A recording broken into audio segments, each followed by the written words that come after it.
Hi, Tom Snow here again. In this series of videos, I'm going to discuss some of the ins and outs of Vidnami, some of its great features and secrets. This video will be a quick overview. Remember, you can catch the full version in the original trainings listed in the description below. So for the sixth one, I'm going to discuss some of its secrets with voiceovers. So let's take a look.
So now, let's look at the finished product.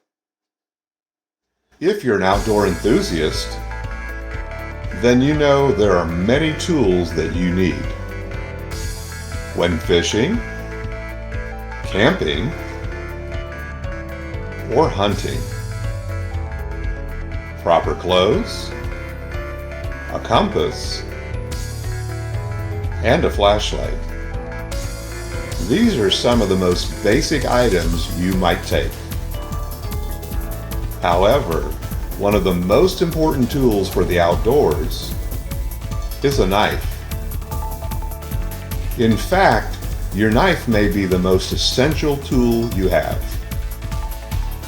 Splitting firewood, preparing food, and first aid. So, get a buck knife, trusted since 1902. So today we scratched the surface on what Vidnami can do. We're just looking at the basics. We're going to spend other days and other videos reviewing some of the finer details. This is exciting stuff that you can create wonderful, amazing videos, and you saw that. Like, how great is that you can create a video like that in a matter of minutes? I mean, most other software takes you hours and usually days. You don't have to put your face in there. You don't have to have your voice in there. You can create what you want. Okay, well, thanks for being here today. Be sure to click on my subscribe button and ring the bell on my YouTube channel so you can stay alerted to each new upcoming videos that are released. To your success.